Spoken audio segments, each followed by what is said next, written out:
बोल श्री कृष्ण कन्हैया लाल की जय। उमापति महादेव की जय। श्यावर रामचंद्र भगवान की जय।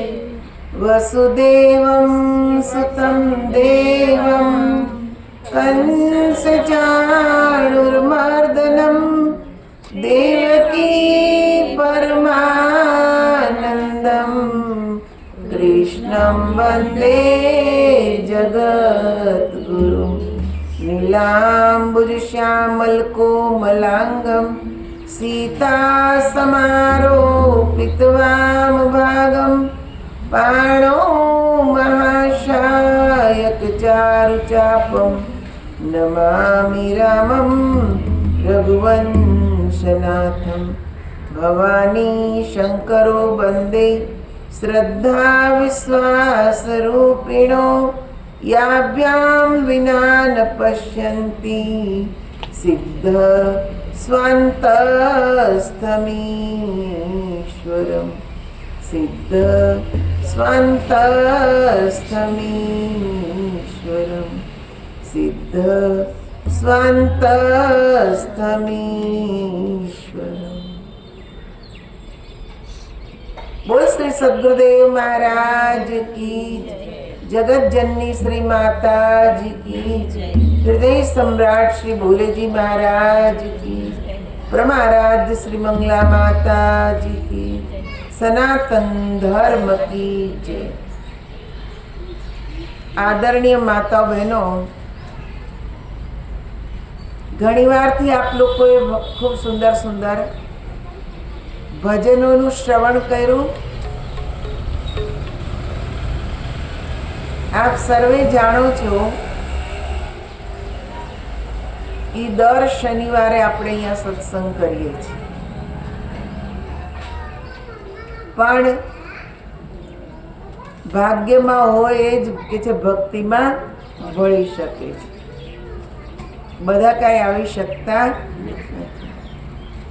બેને કીધું ને, તારી મારી કરવામાં બધી જિંદગી વહી ગઈ, મારું મારું ખૂબ કર્યું, પણ અંતે કોઈ આપણી સાથે જતું નથી। આ દુનિયાને પોતાની કરવામાં આપણે કેટલાય કાળા ધોળા કામ કરીએ છીએ, એ બધા મારા થઈ જાય, પુત્ર પરિવાર મારો થઈ જાય, સગાવાલા મારા થઈ જાય, પણ જીવને સ્વાર્થ તણી સગાઈ ઘરમાં ઘડીને રાખે ભાઈ। જીવને સ્વાર્થ તણી જ સગાઈ છે, કોઈ કોઈનું છે જ નહીં। જે દિવસે જવાના તે દી એકલા જ જવાના છીએ। એકલા આવ્યા હંસા એકલા જવાના, સંગી વિના સાથી વિના એકલા જવાના। કોઈ સંગી સાથી કોઈ આપણી સાથે જવાનું નથી। છીએ ત્યાં સુધી મારા મારા કરે, ગયા પછી 10 દિવસ જ યાદ કરે, પછી કોઈ યાદ કરતું નથી। સમય જેમ જેમ વીતતો જાય એમ આપણે વિસરાતા જઈએ છીએ। પ્રેક્ટિકલી તમે જુઓ ને, આપણા બાપ દાદા વયા ગયા, કોઈ દી આપણે એની યાદ કરીએ છીએ? કોઈ દિવસ નહીં। જે આપણી સાથે જવાનું છે એને આપણે યાદ કરતા નથી। જે નથી જવાનું એની પાછળ જિંદગી લગાવી દીધી, એને યાદ કરીએ। शब्द बिना सुरती आंधरी कहो कहाँ को जाए, द्वार न पावे शब्द का फिर भटका खाए। शब्द विना आ सुरता आंधળી છે, જ્યાં ત્યાં ભટકે છે। અનેક જગ્યાએ કે છે જાય છે, પણ છતાંય મનને ક્યાંય શાંતિ નથી। આજે જ એક માળીએ એવા હતા, કહેતા હતા બધું છે પણ આ હૃદયમાં શાંતિ નથી। બધું છે પણ શાંતિ નથી. શાંતિ માટે કંઈક કરો. મેં કીધું કરવાનું આપણે છે, સંતો તો રસ્તો બતાવે, બાકી કરવાનું તો આપણે જ છે. અડધી શાંતિ તો આ મોહ માયા છૂટે ને તો જ થઈ જાય, પણ એ જ નથી છૂટતી. આનું કરી લઉં, ઓલાનું કરી લઉં, આના માટે ભેગું કરું, પણ શું કામનું? શંકરાચાર્ય એમ કીધું કે જો પુત્ર સુપુત્ર હોય કો ધન સંચય, એના માટે ધન ભેગું કરવાની શું જરૂર છે? કેમ કે તમે એને ભણાવો, ગણાવો, સારા સંસ્કાર આપો એટલે એનું કરી જ લેવાના છે ને. પુત્ર કુપુત્ર હોય તો કે જે કો ધન સંચય, પુત્ર કુપુત્ર છે તો એના માટે ધન ભેગું કરીને શું ફાયદો? 2 દીમાં જ બધું પતાવી દેશે. તમે આખી જિંદગી રહ્યું હોય પણ એને ખતમ કરવામાં 2 દિવસ જ લાગશે, વધારે લાગશે નહીં. તો કોના માટે? આ સંસારની અંદર ગમે એટલા તમે બંગલા બનાવી જાઓ, ગમે એટલું બેંક બેલેન્સ વધારી જાઓ, પણ જાતિ સમયે નાની એવી સળીએ હાથે લઈ જવાના નથી. તમે આ કાનમાં, નાકમાં, હાથમાં પહેર્યું હશે ને એ કાઢી લેશે. આની શું જરૂર છે? ને હકીકત છે, હું જરૂર છે? જવાનું તો નથી. જો પરિવાર સારો હોય તો સમજી ને કે છે એના ભાગ કરે, ને તો એમાંય લડે. આણે વધારે લીધું ને આણે ઓછું આપ્યું તો એ લડાય. તો કહેવાનો મારો ભાવ એ છે કે સંસારમાં જેના માટે દોડીએ જ ને એ બધું જ નાશવંત છે, ક્ષણિક છે. કેવળ માત્ર પરમાત્મા જ એક એવા છે કે જે આપણી સાથે જવાવાળા છે. કેમ કે આપણે એના જ અંશ છીએ. ત્યાંથી જ આવ્યા જ ને ત્યાં જ પાછું જવાનું. શાંતિ આપે તો એ જ આપે છે. એનું નામ જપો એટલે શાંતિ મળી જાય. મેં બાને કીધું તમે મારી સાથે હું જેમ કહું ને એમ તમે કરો, તમને જો શાંતિ લાગશે. કેમ? મેં કીધું હા. એ થોડીક વાર ધ્યાન કરાવ્યું, થોડીક જ વાર, ને કેવા લાગે આનંદ આ ગયા. થોડીક જ વાર કર્યું. કેમ? ભગવાન એક અનુભૂતિ કરાવે છે આપણને કે જે અંદર જે શક્તિ છે ને એ અદ્ભુત છે.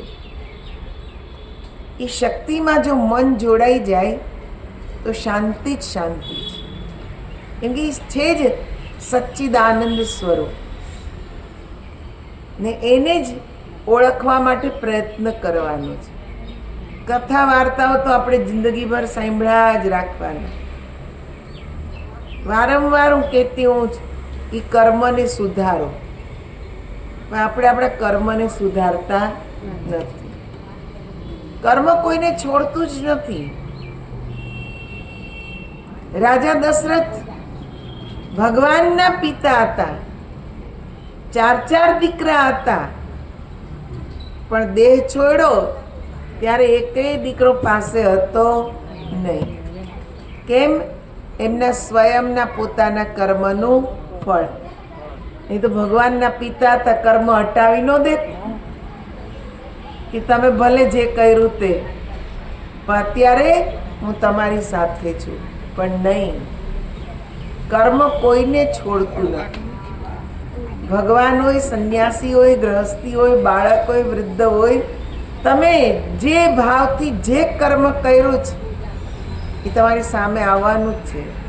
દશરથ રાજા ગયા હતા શિકાર ખેલવા, ને એ જાણતા હતા શબ્દભેદી બાણ મારવાનું. નદી ત્યાં વહેતી હતી, નદીના કિનારે ગુડગુડ ગુડગુડ અવાજ આવ્યો એટલે એમણે બાણ મારી દીધું. એમને એમ થયું કે કોઈ સિંહ કે કોઈ પ્રાણી અહીંયા પાણી પીવા આવ્યું છે ને શબ્દભેદી બાણ માર્યું, સીધું શ્રવણના કલેજામાં વાગ્યું એ ત્યાં જ કે છે ઢળી પડ્યા. એક અવાજ આવ્યો તો મનુષ્ય જેવો અવાજ સાંભળી દશરથ ત્યાં જાય છે ને જોયું, અરે રે આ તો પ્રાણીના બદલે મનુષ્ય, મેં તો આ ઘોર પાપ કર્મ કર્યું. મરતા મરતા શ્રવણ એટલું જ કહે છે કે આ મારો પાણીનો ઘડો અહીંયા થોડીક દૂર પર છે, મારા માતા પિતા વૃદ્ધ છે, અંધ છે, તરસ્યા છે, તમે જઈને એને આ પાણી પાઓ. એને કહેજો હવે તમારો શ્રવણ ક્યારે આવવાનો નથી. દશરથ રાજા ગયા, જઈને ચૂપચાપ પાણી પાય છે, પણ માતા પિતા કહે છે કે બેટા તું બોલતો કેમ નથી, બોલને, તો ક્યાંથી પાણી લાવ્યો તું બતાવ ને. પણ રાજા દશરથ કઈ બોલતા નથી. એ કે જ્યાં સુધી તું બોલીશ નહીં ને અમે પાણી પીશું નહીં, તું બતાવ તું પાણી ક્યાંથી લાવ્યો. ત્યારે રાજા દશરથ કહે છે કે તમારા શ્રવણનું મૃત્યુ મારા હાથથી થયું છે, અજાણતા થયું છે ને હવે તમે આ પાણી પી લ્યો, તમારી સેવા હું કરીશ. પણ કે છે શ્રવણના પિતાજી એ એટલું જ બોલ્યા કે જેમ પુત્ર વિનાના અમારા આજે પ્રાણ જઈ રહ્યા છે, એમ તારી મૃત્યુ સમયે પણ તારા પુત્ર તારી નજીક હશે નહીં. આ એક શ્રાપનો તો પણ એક વેદના હતી કે અમારો એક એવો દીકરો હતો જે અમારી સેવા કરતો ને અમારા માટે થઈ ને એને એના પ્રાણ ગુમાવવા પડ્યા. તો મરતી સમયે દશરથને આ જ કે જે દ્રશ્ય યાદ આવે છે. જ્યારે રામ વનમાં જાય છે ત્યારે ઘણું એ દશરથ રાજા આજીજી કરે છે કે રામ તમે ન જાઓ, તમે ન જાઓ, તમારા વિના હું જીવી શકીશ નહીં. પણ એક પળવારે રામ ત્યાં રોકાયા નહીં. જેવા રામ ગયા કે થોડી જ વારમાં પુત્ર પુત્ર કરતા કરતા દશરથના પ્રાણ ગયા. કર્મ છોડ્યું નહીં, કોઈને કર્મ છોડતું જ નથી. એટલે જ સંતો કહે છે કે હંમેશા કર્મ કરતા પહેલા 100 વાર વિચાર કરો કે આનું ફળ શું હશે, કરું કે ના કરું, આમ વિચાર કરવો પડે. ને જે વ્યક્તિ વિચારે છે, સમજી વિચારીને કરે છે, એ ઘણાય પાપ કર્મથી બચી જાય. એટલે તો આપણામાં ભગવાને બુદ્ધિ આપેલી જ છે. તમે જો આપણી અંતર આત્મા જ કંઈક ખોટું થતું હોય ને તો અંદરથી આત્મા જ કહી દેતો હોય છે કે આ કરીશ નહીં. પણ આપણે આત્માનો અવાજ સાંભળતા નથી. આપણે કોનો અવાજ સાંભળીએ છીએ? મનનો. મન એમ કહે કે ના કર, મજા આવશે, કર તું, હે ને? કેમ કે મનને તો એવું ગમે જ છે, એટલે એ એમ જ કહેશે કે કર, મજા આવશે. પણ કાંઈ મજા આવવાની નથી. પાપ કર્મની કે જે સજા જ હોય, મજા હોય ને. ઘડીક આપણને મજા આવે છે પણ પછી એની સજાએ ભોગવવી પડે છે. તો એક ભજન છે, આપ લોકો પણ બોલવાનો પ્રયત્ન કરશો. બોલ શ્રી કૃષ્ણ કનૈયા લાલ કી જય, ઉમાપતિ મહાદેવ કી જય.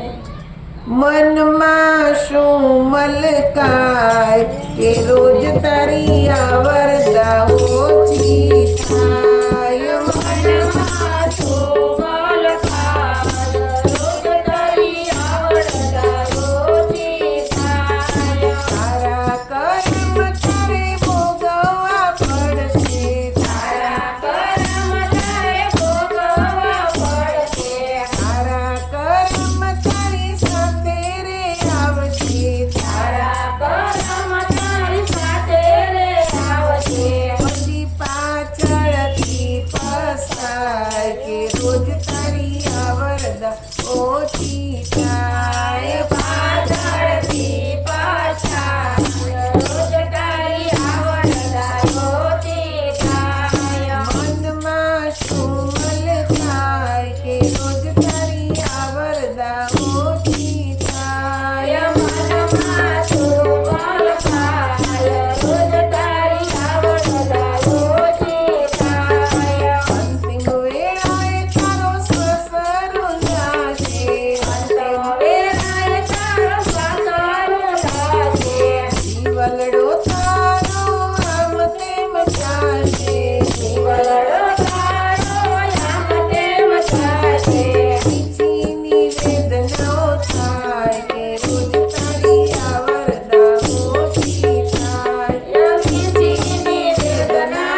થાય કે રોજ તારી આવરદા ઓછી થાય. મનમાં સુમન પાય રોજ તારી આવરદા ઓછી થાય. શમશાનમાં તારે માટે લાકડા મુકાશે.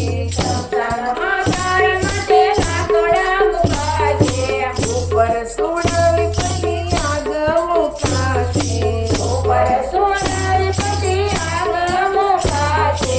માયા તારી રાખ થઈ જાય કે રોજ તારી આવરદા ઓછી થાય. કાયા તારી રાત થઈ જાય રોજ તારી આવરદા ઓછી થાય. મનમાં સુમન થાય કે રોજ તારી આવરદા ઓછી થાય. મનમાં સુમન પાય રોજ તારી આવરદા ઓછી થાય. માર મન સુખ તારા લાડવા ખવાશે. મારા દિલ તારા લાડવા ખવાશે. બે પાંચ દિવસમાં ભૂલી રે જવાશે. બે પાંચ દિવસમાં ભૂલી જવાશે. વાતો તારી વિસરાઈ જાય કે રોજ તારી આવરદા ઓછી થાય. વાત તારી વિસરાઈ જાય રોજ તારી આવરદા ઓછી થાય. મનમાં સુમન થાય કે રોજ તારી આવરદા ઓછી થાય. મનમાં સુમન પાય રોજ તારી આવરદા ઓછી થાય. તો કરે સૌ ચેતીને ચાલજો. તો વયે સૌ ચેતીને ચાલજો. સત્ય માનીને તમે જીવનમાં ઉતારજો. સત્ય માનીને તમે જીવનમાં ઉતારજો. પાણી પેલા બાંધીને જો પાર કે રોજ તારી આવરદા ઓછી થાય. પાણી પેલા બાંધીને જો પાર રોજ તારી આવરદા ઓછી થાય. મનમાં સુમન થાય કે રોજ તારી આવરદા ઓછી થાય. મનમાં સુમન પાય રોજ તારી આવરદા ઓછી થાય. બોલ શ્રી કૃષ્ણ કનૈયા લાલ. શું આવ્યું ભજનમાં કે મનમાં શું મલકાય રોજ તારી આવરદા ઓછી. ધીરે ધીરે ધીરે ધીરે આપણી આવરદા ઓછી થઈ રહી છે. આપણને એમ થાય કે ઓહો આપણી તો 50મી બર્થડે આવી, 51મી બર્થડે આવી, પણ ભૂલી જાય છે કે આપણે મૃત્યુ નજીક જઈ રહ્યા છીએ. ત્યારે ભગવાનનું નામ લેવાના બદલે કેક કાપીએ છીએ. આ આપણું કે છે આપણું કલ્ચર છે. કેક કાપવી, પાર્ટી કરવી, હે ને? આપણું કલ્ચર નથી આ. આપણું કલ્ચર તો એમ કે જન્મદિવસ આવે તો સાધુ સંતોને જમાડો, ઘરમાં ભજન કીર્તન કરાવો કે જેથી કરીને બાને ભગવાનનું નામ લેવાય, ભગવાનની યાદ આવે તો આપણું જીવન સફળ થાય. પણ એ અંગ્રેજી સ્ટાઇલ ઘરમાં લાવીએ પછી આપણે અંગ્રેજની જેવા જ થઈએ. પછી શાંતિનો એ લોકોને શાંતિ નથી. તમે જો મેં ઘણા બધા દેશોમાં પરિભ્રમણ કર્યું છે. ઘણા બધા દેશોમાં. એક તો એવો દેશ છે સ્વિટ્ઝરલેન્ડ કે ત્યાં નખનો પણ ઇન્સ્યોરન્સ થાય. પણ એમ કે જે સૌથી વધારે રેશિયો આત્મહત્યાનો ત્યાં જ છે. આટલું બધું જીવન સુરક્ષિત હોવા છતાંય માણસ મરે જ કેમ, આત્મહત્યા કેમ કરે છે? કેમ કે મનમાં શાંતિ નથી, અશાંતિ ભર્યું જીવન જીવી રહ્યા છે. એટલે જ એને આ બધું યાદ આવે છે કે હવે આ જીવનને જલ્દી ટૂંકાવી નાખીએ, બહુ જીવી લીધું. પણ ભાઈ, ભગવાને જીવન આપ્યું જ્યાં સુધીનું હોય ત્યાં સુધી તમે એને જ યાદ કરો, એનો જ ઉપકાર માનો. તો હું તો એવું માનું છું કે કોઈ દિવસ મનમાં અશાંતિ જ નહીં આવે. કેમ કે ભગવાન સચ્ચિદાનંદ સ્વરૂપ છે. એમાં આપણું કે છે ચિત્ત લાગે તો આપણને બહુ શાંતિ મળે. સચ્ચિદાનંદ સ્વરૂપાય વિશ્વોપત્યાદિ હેતવે. શું કે છે ભગવાન કૃષ્ણ માટે કીધું કે પ્રભુ આપ સચ્ચિદાનંદ સ્વરૂપ છો. વિશ્વની ઉત્પત્તિ, એની સ્થિતિ, એના લયનું તમે કારણ છો. ત્રય તાપ વિનાશાય કૃષ્ણાય વંદે નમસ્તે. એટલે ત્રણેય તાપનો વિનાશ કરવા વાળા છો. આધ્યાત્મિક, આદિ ભૌતિક ને આદિ દૈવિક. આ ત્રણેય તાપોનો વિનાશ ભગવાન કરે છે. એવા ભગવાનને હું પ્રણામ કરું છું. એમના ઋષિએ ગાયું હશે, અનુભવ કર્યો હશે તો જ ને. તમે જો પરશુરામની માતા રેણુકા, એ પતિવ્રતા હતા, પણ આ મન ક્યારે લપસી જાય કઈ ખબર પડે નહીં. નદી કિનારે પાણી ભરવા ગયા ને ત્યાં કે છે દેવાંગનાઓને એક યક્ષ સાથે ક્રીડા કરતા જોયા ને મનમાં ખાલી ભાવ જ આવ્યો કે કેટલા સુંદર છે. બીજું કંઈ નથી થયું, ખાલી ભાવ જ આવ્યો કે કેટલા સુંદર છે. ને એ ભાવમાં ખોવાઈ ગયા. ક્યારે મટકું હાથમાંથી પડી ગયું ખબર પડી નહીં. એમનામાં આવ્યા આશ્રમમાં. જમદગ્નિ ઋષિ પૂછે છે એમના પતિ કે કેમ મોડું થયું ને પાણી ક્યાં? એટલે તો કંઈ બોલ્યા નહીં, પણ એમણે ધ્યાન લગાવીને જોઈ લીધું ને તરત જ એમના દીકરાઓને કીધું તમારી માતાનું મન બગડ્યું, એનો વધ કરી નાખો. બીજા જે 3 દીકરા હતા જે હાજર હતા એમણે તો વધ ન કર્યો, પણ પરશુરામ જેવા તપસ્યામાંથી આવ્યા ને એને કીધું કે આ તમારી માતાએ અપરાધ કર્યો છે, એનું મન બગડ્યું, તમે એનો વધ કરો. એટલે તરત જ પરશુરામજીએ પરશુ ચલાવ્યું ને માતાનો વધ કરી નાખ્યો. માતાનું શરીર ત્યાં પડ્યું છે. ભાઈઓને કે છે જમદગ્નિએ મારી નાખ્યા, એમનાય શરીર ત્યાં પડ્યા છે. જમદગ્નિ ઋષિ ખુશ થઈ ગયા કે તમે મારી આજ્ઞાનું પાલન કર્યું, માંગો. તો પરશુરામે કીધું અમારા ભાઈઓને મારી માતાને સજીવન કરો. તમે માંગવાનું કીધું તો હું આ જ માંગુ છું. બધાને પાછા સજીવન કર્યા. તો વિચાર કરો કે ખાલી એક મન બગડ્યું, ખરાબ એક વિચાર જ આવ્યો ને આટલી સજા મળી. મૃત્યુને જોવું પડ્યું ને. આપણું તો મન કેટલી વાર બગડતું હશે, હે? આપણને કેટલી સજા મળશે. એટલે સંતો કે છે કે સજગ થાવ. ભજનમાં શું કીધું? સંતો જાગૃત કરે, ચેતવાનું કે ચેતો. બહુ સજગ રહીને તમે ઈશ્વરની ભક્તિ કરો. કબીર સાહેબની વાત તમને કરું. કબીર સાહેબે કીધું કે આ જે શ્વાસ છે ને એ બહુ કિંમતી શ્વાસ છે. કહેતા હું કહ જાત હું, कहूँ बजाए ढोल, श्वासा खाली जात है 3 लोक का मोल. ऐसे महंगे मोल का एक श्वास जो जाए, 14 लोक न पट तरे काहे धुरी मिलाए. કે જે 14 લોક કરતા મૂલ્યવાન છે આ શ્વાસ, એક એક શ્વાસ. હું એક લેખ વાંચતી હતી.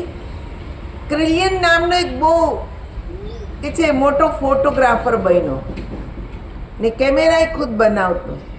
એણે એક એવો કેમેરો બનાવ્યો કે જે આ જે આપણું સ્થૂલ શરીર છે એની ઉપર કે જે એક સૂક્ષ્મ શરીર હોય, પ્રાણ શરીર, એણે જ્યારે કે છે એક મૃત વ્યક્તિના ફોટા પાડ્યા તો એના શરીરમાંથી ઉર્જાના વમળ થતા થતા એની શરીરમાંથી બહાર નીકળે છે, મૃત શરીરના. એક યોગી ધ્યાનમાં બેઠા જ ને એનો ફોટો પાડ્યો, તેનું જે પ્રાણ શરીર 3 ફૂટ જેટલું એને કે જે વિકસિત દેખાય છે. કેમ કે બધા ઉપર કે છે પ્રયોગ કરતા હતા. એક એવા વ્યક્તિનો ફોટો પાડ્યો કે જેનો કે જે જમણા હાથમાં કોઈ ઉર્જા જ દેખાતી નથી. ને થોડા ટાઈમ પછી એને ખબર પડી કે જે વ્યક્તિના જમણા હાથમાં ઉર્જા નથી દેખાતી, શક્તિ નહોતી દેખાતી કેમેરામાં, એનું કે છે એક્સિડન્ટ થયો ને હાથ એનો કપાઈ ગયો. જે વ્યક્તિ મૃત્યુ પામ્યો છે એની અંદરથી ઉર્જા નીકળે છે. આનો અર્થ શું થયો કે મૃત શરીરની અંદરથી ઉર્જા નીકળે. આપણે તો તરત જ અગ્નિ સંસ્કાર કરીએ, પણ કે જે 3 દિવસ સુધી અગર એ મૃત શરીર રહે તો પોસિબલ છે કે શક્તિ પાછી પણ આવે, પોસિબલ છે. એટલે તો તમે જો રેણુકા ને એના ભાઈઓ ત્યારે જ કે જે મૃત્યુ થયો, જમદગ્નિ ઋષિએ પાછી એની ઉર્જાને બોલાવી લીધી, એને સજીવન કરી લીધા. વિચાર કરો, આપણા ઋષિ મુનિઓ કેટલું બધું જાણતા હતા, કેટલું સાયન્સ વિકસિત હતું. કેમને ખબર હતી કે હજી આનામાં ઉર્જા છે, પ્રાણ છે, એને જાગૃત કરવાની જરૂર છે. તરત ને તરત કઈ પ્રાણ નીકળી જતા નથી. આપણા ઋષિ મુનિઓએ જે કીધું એ વાતને આજે સાયન્ટિસ્ટોએ પ્રૂવ કરી. ઋષિ મુનિઓએ એવું કીધું કે આપણા શરીરમાં કોઈ પણ બીમારી તાત્કાલિક આવતી નથી.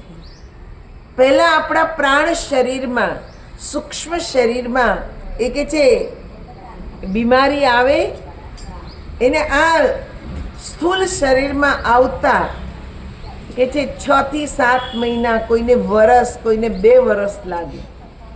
તાત્કાલિક કોઈ બીમારી આ સ્થૂળ શરીરમાં જલ્દી આવતી નથી. પહેલા આવે આપણા કે છે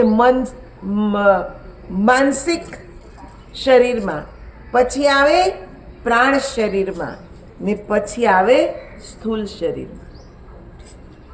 તાત્કાલિક કોઈ બીમારી નથી આવતી. એ મૃત્યુ પણ કે જે તાત્કાલિક આપણું થતું નથી, એને સમય લાગે છે.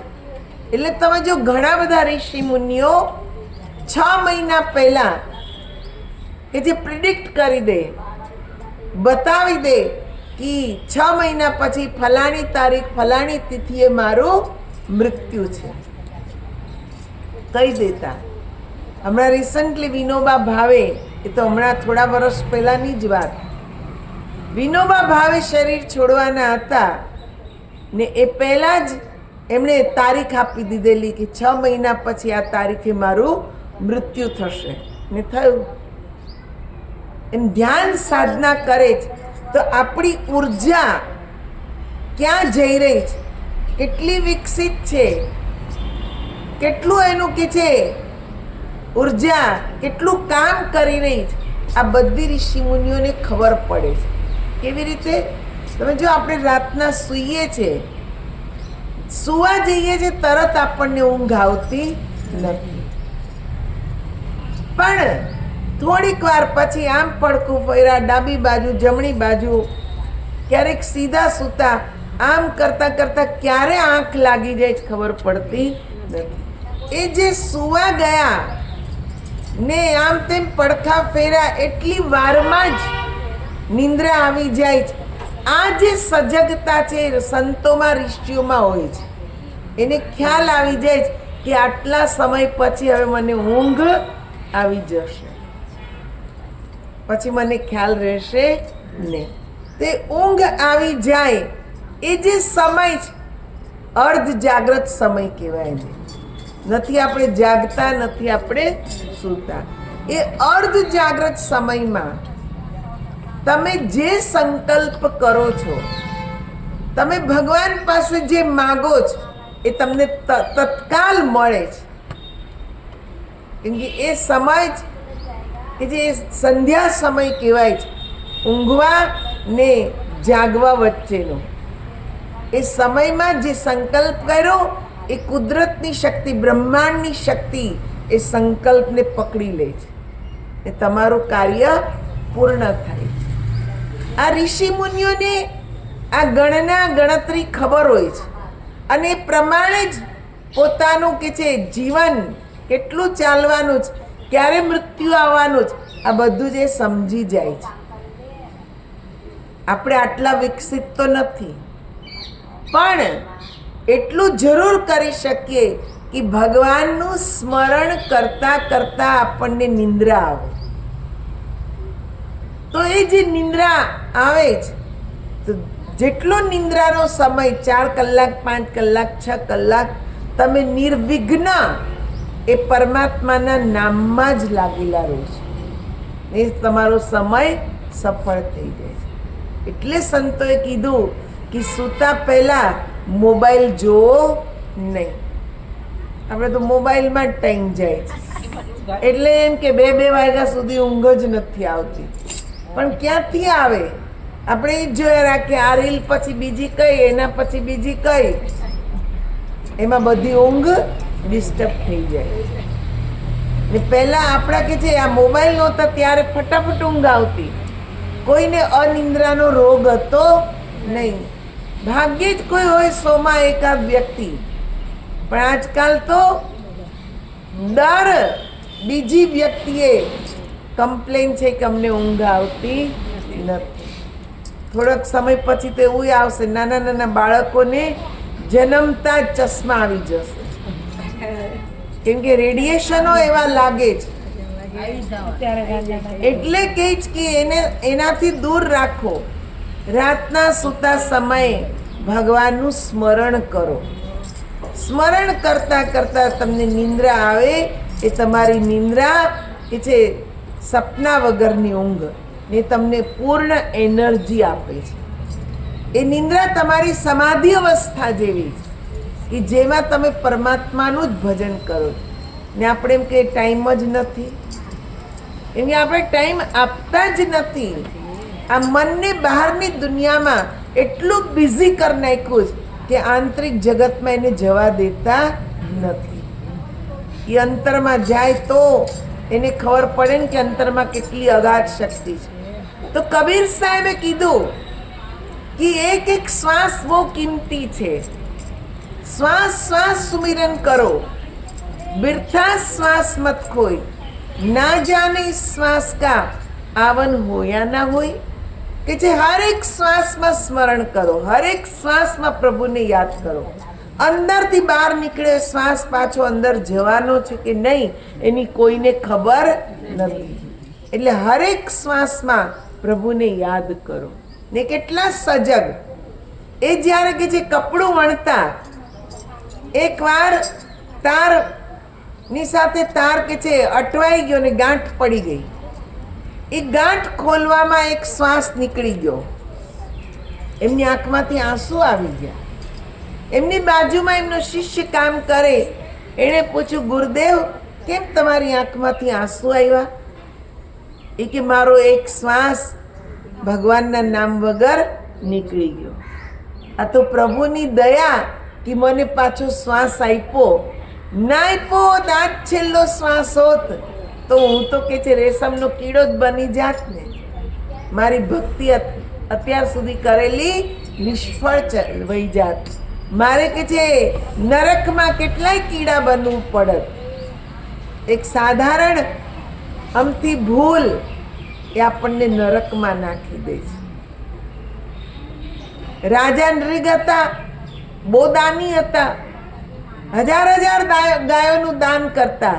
ને પણ કેવી ગાય? તંદુરસ્ત, યુવાન ને એના સોનાથી કે જે શિંગડા મઢાવી દે, એના પગમાં ચાંદી મઢાવી દે, એવી ગાયોનું દાન કરતા.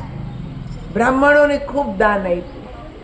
પણ એકવાર ભૂલથી કોઈક બ્રાહ્મણની ગાય એમની ગાયોના ટોળા ભેગી ભળી ગઈ. એમને ખબર ન રહી ને એમણે એક ગાયોનું દાન કોઈ બ્રાહ્મણને આપ્યું. કર્મ સંજોગે જેની એક ગાય હતી, એક ગાય કે છે એ પણ બ્રાહ્મણ, એણે ઓલો જે બ્રાહ્મણ ગાય લઈ ગયો છે રાજા નૃગે આપેલી, એમાં પોતાની ગાય જોઈને કીધું આ તો મારી ગાય છે. ઓલો કે નહીં તારી નહીં, આ તો મારી ગાય છે. રાજા નૃગે મને આપી દાનમાં. ઓલો કે નહીં આ તો મારી ગાય છે. વિવાદ વધ્યો. બંને કે છે રાજા નૃગની સભામાં આવ્યા. આવીને કીધું મહારાજ આ ગાય મારી છે. બીજો બ્રાહ્મણ કે નહીં મહારાજ આ તો તમે મને દાનમાં આપી છે. રાજા નૃગે કીધું તમે બંને કે છે ગાયને મૂકો, બંનેને હું તમને કે છે 1,000 ગાય આપું, સોનાના શિંગડે મઢાવેલી, બંનેને તમે એને લઈ જાઓ. તો ઓલો જેની ગાય હતી એ તો ત્યાંથી ચાલવા માંડ્યો, મારે 1000 ગાય જોતી નથી, મને મારી જ ગાય આપું. પેલો બીજો બ્રાહ્મણ જેને દાનમાં મળેલી એ કે ના મારે 1000 ગાય નથી જોતી, મને આ દાનમાં આપી જ મને આપું. બંને બ્રાહ્મણ ચાલ્યા ગયા. હવે બતાવો આમાં ક્યાંય રાજાની ભૂલ હતી? પણ ભૂલ શું હતી કે આ ગાયનું દાન આપતી વખતે એમણે ચકાસ્યું નહીં કે આ ગાય મારી છે કે નહીં. એમની ગાય તો બધી સોનાના શિંગડે મઢાવેલી હતી ને આ ગાન દાયમાં અપાઈ ગઈ. રાજાએ જો ધ્યાન રાખ્યું હોત દાન આપતા પહેલા તો આ સમસ્યા ઊભી થાત નહીં.